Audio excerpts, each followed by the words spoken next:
Welcome back to the Physio Foundations podcast, where we discuss the knowledge and skills that provide the foundation of expert clinical practice. This is part 3 of a 4-part series on qualitative research with Dr. Melanie Farlie, and you can listen to parts 1 and 2 for an introduction to this episode. In fact, that's probably a good idea if you're going to dive into part 3 and 4 to go back and listen to parts 1 and 2 first. But let's begin straight away. Mel, welcome back to Physio Foundations. Thanks for having me back, Luke. So parts 1 and 2 are an introduction to qualitative research and an example of how you can read and understand qualitative research. And we referred to a published paper, which is in the show notes. And we're going to refer to that paper again and take a deep dive into quality, an in-depth dive into the critical analysis of that paper to help listeners make decisions about whether the research they're listening to or reading, well, you can listen to research these days, but research you're reading is a high quality or not. And you're our expert, Mel, so you're in the hot seat. You're going to take us through this process. Sure. So why don't we just go through some principles first before we go into the details? So why do we need to look at the quality of qualitative research? What will we get out of this process? Yeah, I think that's a really good place to start, Luke. The reason why we want to look at the quality of qualitative research is the same reason we would look at the quality of any research. If we are going to rely on research to inform our practice, we want to know what the quality of that research is. And it's really important in qualitative research to have a sense of whether or not the findings would really be applicable to your practice context. And to do that, using some tools to help with appraising the literature can be really helpful. Yeah, so let's do that. Let's and we'll let you take the lead here. And we're going to be using the COREQ checklist.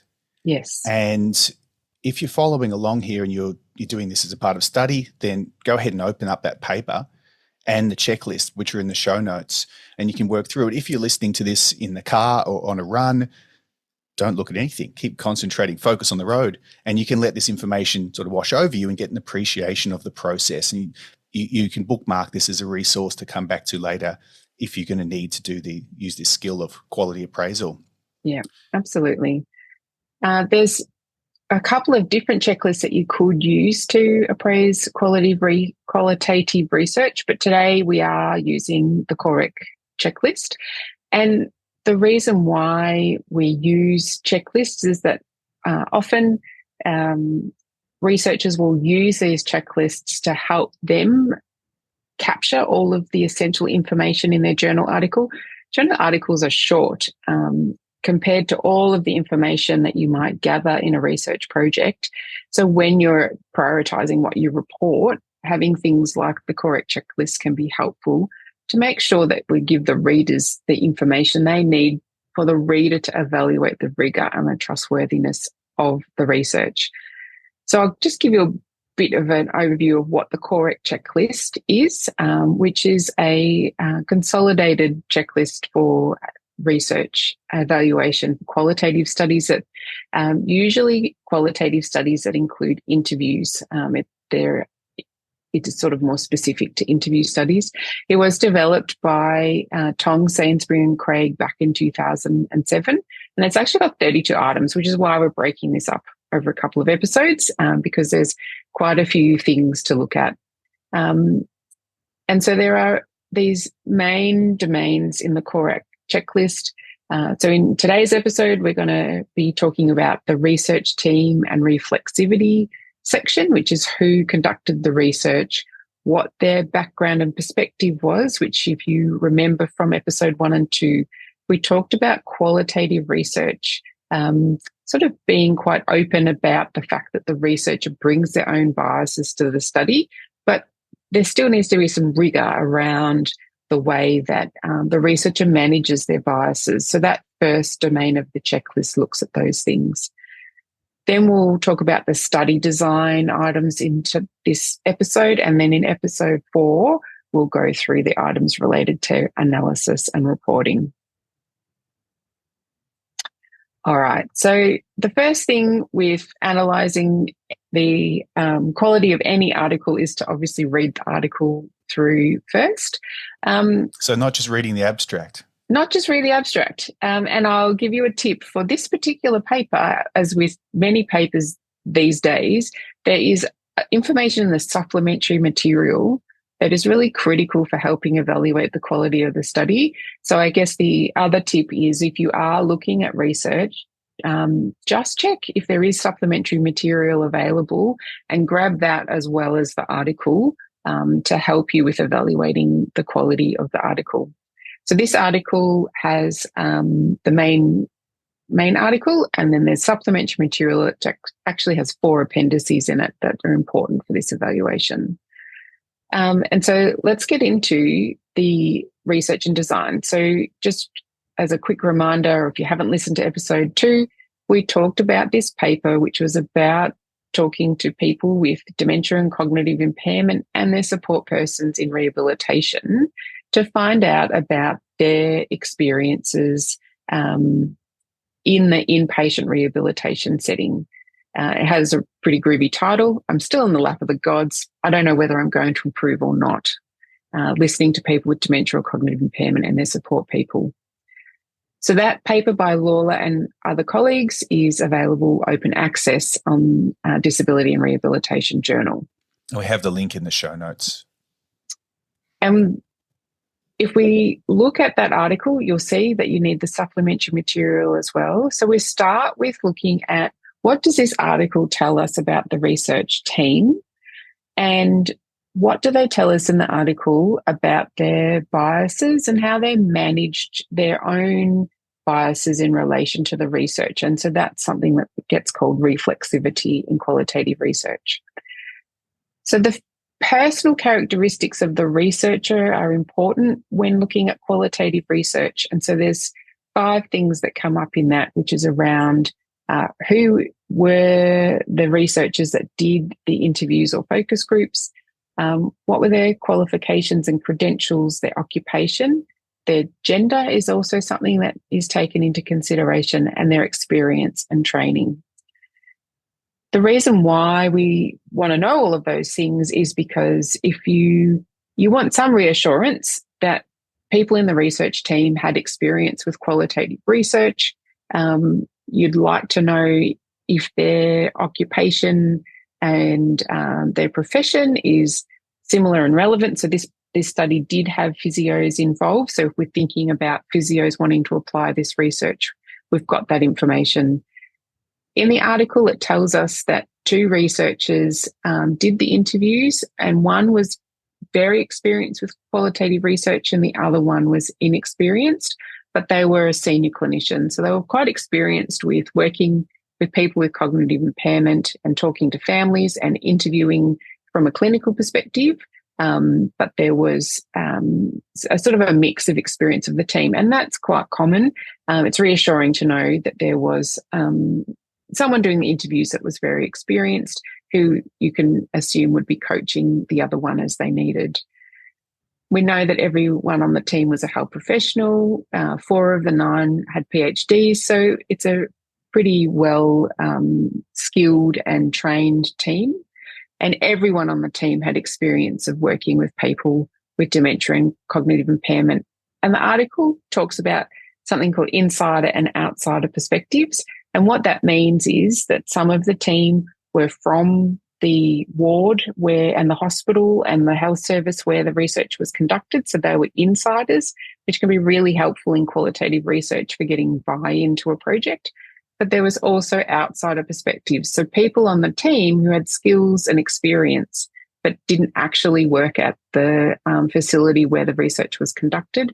And so that's something that gives us some reassurance that it wasn't just the perspective of the people that worked at the place wanting to show the service in a good light, for example, that there was sort of a bit more objectivity in the team as well. Well, that's an element that's often discussed when papers go live and discussed on social media, for example. Yes, exactly. And having that information about where people were in relation to the subjects in the study can be helpful for that trustworthiness of the findings.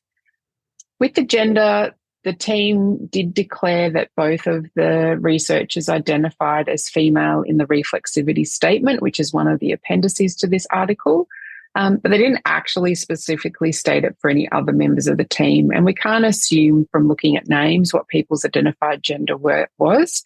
So that's something that it could potentially, in that reflexivity statement, it could have told us the gender of everybody, but it's good that they told us the gender of the interviewers.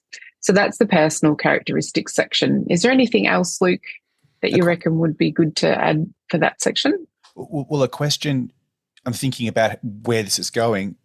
It seems that we're not adding up a score here and trying to get the best possible number. Nothing's perfect. These are elements that you reflect on in terms of reflexivity, being aware of the influence of the team on the research process, as you defined it in episode 1. So this is just your awareness of, therefore, how transferable are the findings? Can they be transferred to similar contexts? Yeah, exactly. And I think that's a really good point. With this particular checklist, you don't add up the score, but you do make a judgment about how trustworthy the research is by how complete the reporting is. So if we didn't have any of this information about who these researchers were and what experience they had, we wouldn't be as confident in and be able to sort of have that same trustworthiness of the findings as we do when they have reported all of those things. So it's possible that research is done by a super experienced team, but if they don't say that in the article, you can't know for sure. And so that's why it's helpful to have these checklists, to remember to put these little things in when you're reporting. Shall we go on to what the checklist says about the relationship with the participants? So that we understand the research team, and let's take the next step. Yeah, so the next thing looks at the relationship with the participant. So with qualitative research, the researcher is involved. It's not you can't be blinded in the way that you might do with a randomized controlled trial, and you don't necessarily want it to be a situation where you don't have a relationship.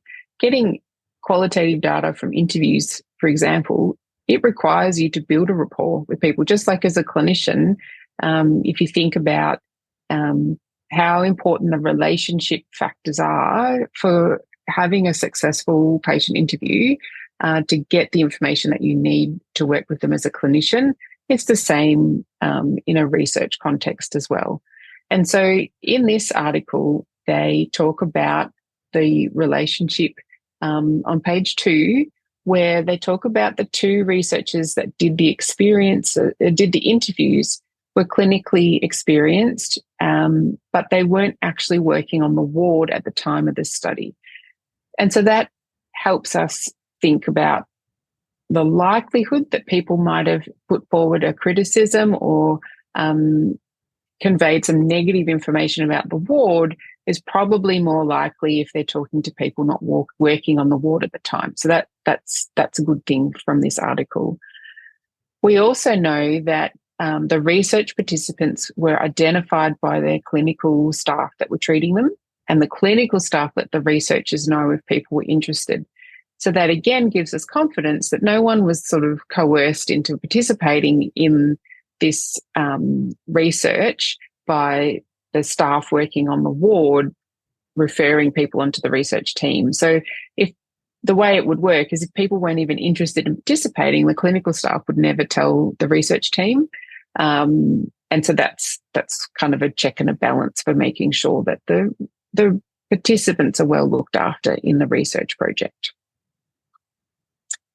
The other thing that can be helpful for evaluating a qualitative research project is if the researchers let you know how much did the researchers explain to the participants who they were as researchers and what their interest was in the study.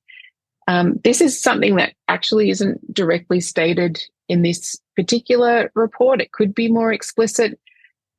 we do have a section on page 2 where participants were encouraged to be open with their views as the research team was looking for ways to improve care on the ward, which included understanding what was working well and what could be better.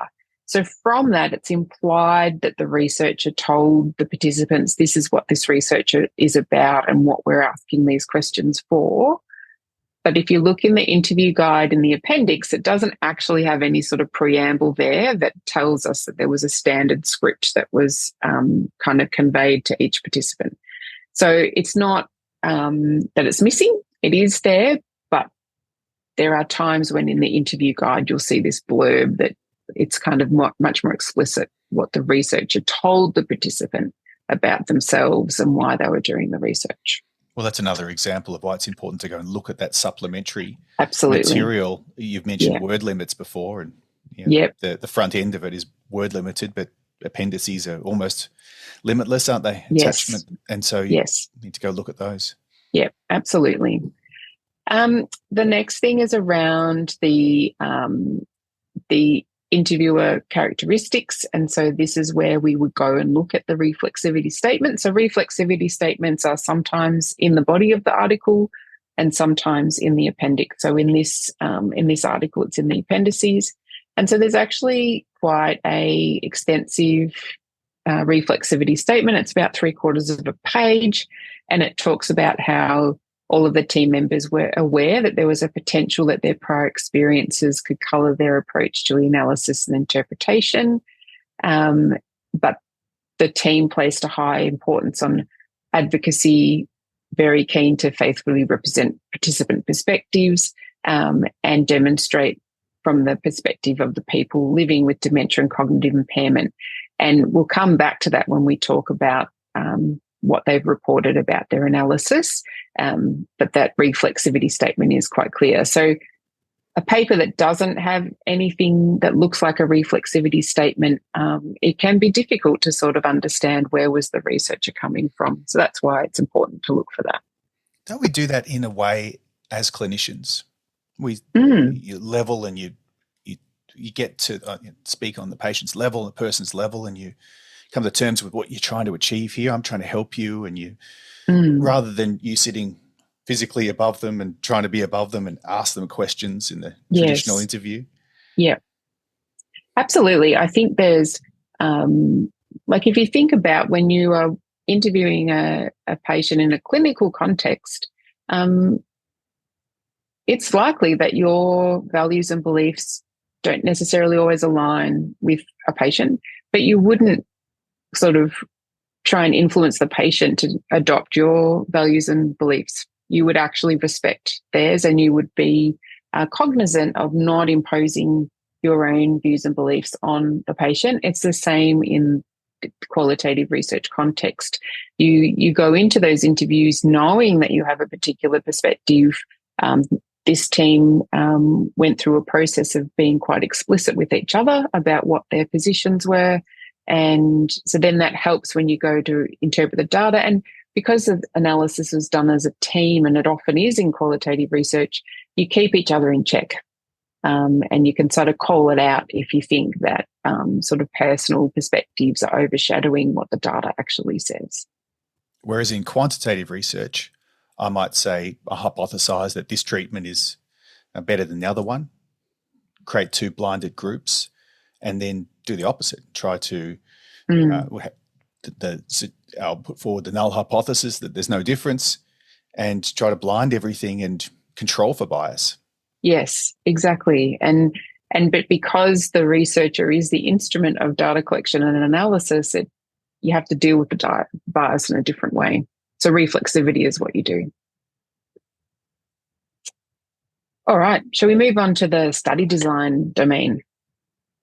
So this is where we talk about, we look at and review different elements of the study design that are important for understanding the rigor and the trustworthiness of qualitative research. So the first one is it's a theoretical framework. And so this can be a little bit daunting if you're not really familiar with qualitative research and you're not sort of up on your theoretical frameworks. But But a good qualitative research article will explain in easy to access terms what theoretical framework the team used. And so looking for how well is this explained and do I understand it is that in itself is an evaluation of the quality of the report. Can we define theoretical framework for listeners? Sure. Yeah. So a theoretical framework is essentially in the COREQ checklist, it says a methodological orientation that underpins the study. But essentially it's things that are around what kind of scientific perspective are you bringing to this research. So for a randomized controlled trial, that would be considered something like a positivist or a post-positivist perspective, where the worldview is that things in the physical reality are really constant, and if there's any change between the intervention and the control group in the randomized controlled trial, it's because the intervention has had an impact on whatever the concrete thing is that you're looking at. So is it muscle strength or cross-sectional area or gait speed, whatever that may be, because it's assumed that musculoskeletal properties, the physical body, muscle tissue is muscle tissue, and it's constant in the way that it works regardless of which body it's in. But with qualitative research, we are looking at things that are about people and society and sort of subjective experiences of the world. And so there are different theoretical frameworks that we might use. So some are things like grounded theory, which is a qualitative approach where it's the expectation is that you will find ways to explain the world from within the data. Phenomenology is an approach where you really look at the way that people experience their world and environment and how they express their experiences. They're different qualitative approaches that have different theoretical frameworks. It's probably a complicated answer, but essentially it's the worldview, it's what the researcher takes as given. That's in really the research environment. If you're not sure, to ask for a definition of things, and that's I've added a few minutes to our 20-minute episode. That's okay. Yeah, no worries. People can listen to the 20-minute segment that they like. So yes, back to you, Mel. Yeah, and so in this particular paper, the team used a approach called interpretive description, which is something that was sort of been most described by Sally Thorne. And interpretive description is a little bit, it can be tricky to get your head around what does this mean. And so the authors in this paper, we've tried to give a bit of a straightforward explanation of what is interpretive description. And so in the paper on page 2, we talk about examining the findings and thinking about their application to the real world, and trying to do this to improve patient care or quality of life. So we're not seeking to create a new theory of how do people experience the world. Like a grounded theory study, for example, was the Kubler-Ross theory that came up with the 5 stages of grief. Or if you think about the COM-B model, that's sort of a theory of how behaviour change works. We weren't coming up with a theory in this project. We were wanting to examine the findings of these people's reports of their experiences and to put forward some recommendations of how to apply this to the real world. And so that's sort of in broad terms, what interpretive descriptive studies are for. It talks about it being an inductive process. So essentially that means looking at the data and what does it say, sorting it out and finding patterns in what people say and the relationships between the different ideas, and then interpreting that for the clinical reader. So we're essentially like this conduit between the participants and the clinician, sort of taking these experiences from the perspective of the person with cognitive impairment or dementia and their support persons, and putting that through this filter of the research team to then translate it into, so what does this mean for clinicians? That's an interpretive description study. You had me at real world experience. But there's some good definitions in there Yes. for listeners to go back and reflect on. Yes. Really clear explanation of some complex stuff. Sometimes the wording puts people off. Sometimes absolutely. Reflexivity and transferability and inductive process, and then Mel said real world experience, and everyone started, exactly. Oh, okay, that's good. It's not just research for the sake of research here. It's really related to the practical application. Yes. And I think that's something that I'd really encourage people to kind of suspend that fear of delving into qualitative research and read some articles and see, does this make sense? And if it doesn't make sense, it's probably not a great report. It's probably a report that could be improved, because when we're communicating our research findings, it should be something that the everyday clinical reader can understand what's going on. And so finding those articles that are good at explaining these concepts can be really helpful to hang on to. Yeah. And the distinction there is between the quality of the research and the quality of the reporting. Exactly. It may have been done really well and not explained to you as the clinician as it should be.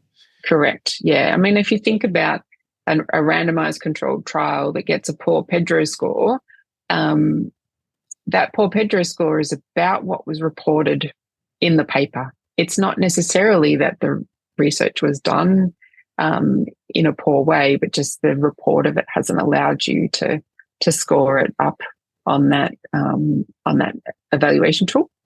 And so it's the same with qualitative research. It's remembering that the report is all it is a representation of what happened. Really important principles. Yeah. What's next before I add more minutes to this episode? All right. So the next parts of the checklist look at participant selection. So it's not so different to quantitative research. It's really looking at who were the participants, how were they selected, and how many were in it. And if people didn't participate, why not? Because you just want to have a sense as if the participants are wildly different to the people that you're thinking about applying this research to, it's likely that it's not going to be transferable. So in this paper, it's reasonably well done. It talks about, it's a sample of people living with dementia and cognitive impairment and their support persons, and it's called a purposive sample. So we've deliberately sampled those people on purpose. That's what purposive means, which, given the focus of the article, it's quite appropriate that that's who was recruited. We've got sort of an even number of people with dementia and cognitive impairment and their support person, so 19 in total, which is a good sample size for a qual paper. I think sometimes people see a sample of size of 6 and think, well, that can't be a good study because it's only 6 people, but you've got to delve into the depth of the results, which we'll cover in the next episode before making that judgment. And there's some stuff in the appendix about reasons why people didn't participate, and a lot of it had to do with logistics and scheduling and people being medically unwell, which is not surprising. So I think that's the thing. Is there anything in it that gives you a bit of a pause for concern, or is it all sound like it's fairly reasonable given the study that was being done? Then we go on to the setting, which is talking about where was the data collected and was anyone there, and have they told you about the demographics of the people? Again, we've got in table 1, there's a good report of all of the demographics that you think would be relevant. They haven't said anyone else was present at the interview, but they do talk about it being with patients in a single room or another quiet room on the ward. So it's implied that there wasn't anyone else there, which that matters because it might have influenced what people said in the interview, but it doesn't sound like they were. And then finally, it talks about data collection. So this is where it's really helpful if the authors have given their interview guide, which is in the appendix for this particular article. It's a semi-structured guide, so it's got some flexibility. So it doesn't tell you every single question exactly as asked, but just gives you the topics. Again, you look at the research question and the topics in the interview to see if they match up. It's sort of a common sense check. They didn't do any repeat interviews in this study, but it's actually not explicitly mentioned in the paper. But it does sort of imply that there was only one interview. And they talk about using audio recording. They don't really mention if they took other notes during the recording of the interviews, which sometimes people will report. It just tells you that's part of the reflexivity of people are taking notes as they talk to people. There was 432 minutes of interviews in this study. So this is where we start to think, okay, 20 people, 432 minutes of interview, that's a lot of interview time. So we get a sense that it's a reasonably big data set for the qual analysis. They didn't get people to check the transcripts in this study, but that's not necessarily essential for all studies. So we're not particularly concerned about that here. And then they talk about something known as information power rather than data saturation. And that's probably the last kind of technical thing to kind of clarify. Data saturation is a concept that's used in grounded theory analysis where you're wanting to create a theory, and so you keep interviewing people until no new ideas come up, and it's called data saturation. But for something like interpretive description, we're not necessarily looking to find every single possible response. We just want a reasonable data set from that context to have confidence that we're going to make some findings that are relevant. And so then that gets called information power. So the researchers make a judgment as to, yeah, we think we have enough data to answer our research question now. So that's where the checklist terminology, it has some limitations because it's for a particular type of analysis. So if you've done all that, you've got a reasonably good idea about who these researchers were, who the participants were, and how rigorous was the data collection procedure. That's a great summary, Mel. You could use this information at different levels. If you had a really small amount of time, you're a clinician, you're interested in broadening your research literacy in the papers you're reading, and you're realizing some of the questions you're asking are best answered with qualitative methods, but then you're not sure about some of the big words that are used in these studies. You can get some definitions of the concepts. You can get a bit of a framework for the most important questions that you might ask to see, well, is this a high quality study? And then if you're a student or you're thinking about doing a further research in the area, well, you've got a bit of a guide for your study. Of all those questions, if you had limited time, you're a clinician, you're never going to be conducting a qualitative study yourself, but you want to apply and read and engage with qualitative research. Which of those what would you do? What would you pick out of all that, and what are the most important things to look at? I think probably the first thing is just checking what have they told you about the credentials of the research team. So is it a research team that has people that have qualitative experience is probably a good start. And then the other thing is look and see if the practice context and setting is anything like the setting where you're wanting to apply the results. So sometimes a qualitative study will be done as part of a randomized controlled trial where they're implementing a randomized controlled trial intervention and they do a qualitative study with people about their experience of that intervention. It's probably quite reasonable that in some form, people's experience of an intervention in a randomized controlled trial will be different to experience if they were on a hospital ward or in a private practice, for example. Even the difference between experiencing an intervention in hospital versus experiencing it in the community or in outpatients. So if you're working in a private practice with really strict protocols that you are fairly confident that your clients will stick to those really strict protocols, then qualitative findings from an RCT might be applicable. But if you're working in hospital, in a medical ward, in acute settings, like immediately post-surgery, for example, what people say about experience and intervention in community private practice RCT possibly isn't going to transfer across to that acute hospital setting. So I think sort of looking at who were the people and where were they when they were being asked about their experiences, or where the qualitative investigation was. If it's not your context that you're wanting to apply it in, you probably skip it and go find something that is directly related to your context.